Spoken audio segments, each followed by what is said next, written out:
السلام عليكم بنات، كي دايرين؟ لاباس عليكم؟ امور هانيه؟ نتمنىكم كاملين بخير وعلى خير. مرحبا بكم معايا في قناتي وقناتكم شهيوات اسماء الياس. وشهوة اليوم كما كتشوفوا هي باناكوتا، واخيرا كما وعدتكم هاني حضرتها لكم. سهله مهله بمقادير جد جد بسيطه ان شاء الله. مذاق رائع، كونوا اكيدين انه غيعجبكم ان شاء الله. مذاق ديال المزهر كيجي فيها رائع. نخليكم مع المقادير وطريقه التحضير وفرجه ممتعه.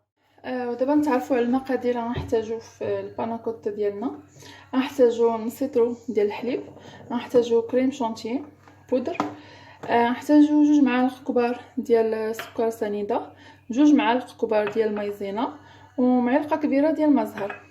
بسم الله نبداو. كيف العاده نبداو بالنواشف ديما. قلنا هنا عندنا 2 معالق كبار ديال السكر سنيده. الحلاوه على حسب الذوق، ولكن كنظن 2 معالق كبار يجيوكم هما هادوك. نزيدو 2 معالق كبار ديال النشا. تقدروا تعوضوه بالجيلاتين، ولكن انا هكا تجيني سهله ومذاقها زوين. صافي نعاود نخلط النواشف بوحدهم. نزيد شويه من الحليب. بسم الله.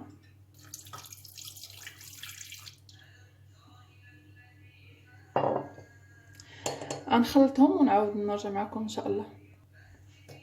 دابا راني خلطتهم مزيان، ما بقاوش دوك التكتلات. غنزيد داكشي اللي بقى من الحليب. صافي. دابا غنديرها فوق البوطه يغلى ويعقد، وان شاء الله ندوزو نكملو داكشي اللي بقى.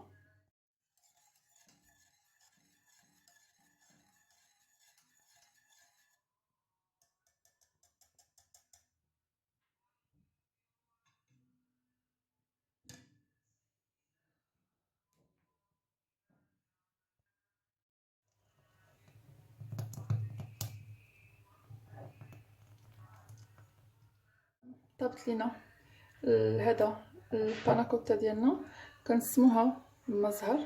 كي قلت معلقه كبيره. بسم الله. ونخلطها مزيان، كتكون عاقده. صافي دابا نخليها تبرد. وهنا من بعد ما بردات ليا الخليط اللي قادينا ديال الباناكوتا، الحليب ومايزينا وهذا والسكر، كنجيب هذه قلنا كريم ولا هذا سمحوا لي كريم شونتي بودر، كنزيدوها كامله وكنخدموها مزيان مزيان.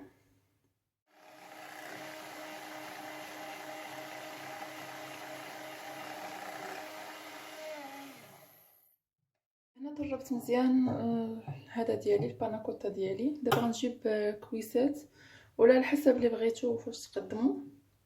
انا نقدمها كويسات. اسمحوا لي. كنهزو القياس اللي بغينا. بسم الله. بغيتو ديروا كيسان كبار، بغيتو ديروا كيسان صغار، على حسب الكميه اللي بغيتو.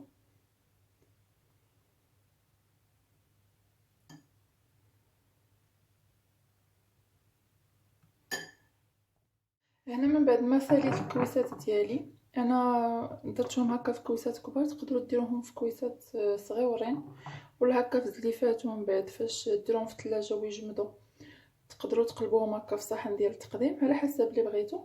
ديك لاصوص الحمراء اللي كتكون في الفوق انا غندير اليوم غير هاد السيرو. لكم الاختيار، تقدروا تجيبوه في الفريز، تقطعوا طريفات صغار وديروه في كاسرونه مع كاس ديال الكميه على حسب. دابا درتو كاس الفريز، ديروا كاس السكر، ديروه في كاسرونه تيتعسل وطحنوه. تقدروا ديروه هكا من الفوق، ولا تجيبوا هكا تشكيله ديال الفواكه الحمراء حتى هي تديروا نفس الطريقه، تطحنوها ومن بعد كديروها من الفوق على حسب النكهه اللي بغيتو. انا بغيتو هكا بالنكهه ديال المزهر صراحه تيجي زوين. دابا غندخلو الثلاجه تتجمد على الاقل 1 ساعتين. من بعد غندير ليها لاصوص، هذا شراب ديال السكر بنكهه الفريز، وان شاء الله نتلاقاو في هذا في الشكل النهائي. وهنا البنات هذا هو الشكل النهائي ديال الباناكوتا ديالنا. كما كتشوفوا كتجي رائعه، كتجي عاقده. زينتها بشويه ديال النعناع، بشويه وريقات ديال النعناع. مقادير بسيطه، طريقه بسيطه. نتمنى تنال الاعجاب ديالكم، جربوها وردوا عليا بمذاق ديال المزهر، كتجي رائعه. وهذا ما كان، هنا كنوصلوا للنهايه ديال الشهيوه ديال اليوم. نتمنى تنال الاعجاب ديالكم وتجربوها وتردوا عليا الخبر ان شاء الله. وهذا ما كان، كيف العاده ما تنساوناش من ابوني وجيم وكومونتير، واهم حاجه البارطاج. وبصحه وراحه.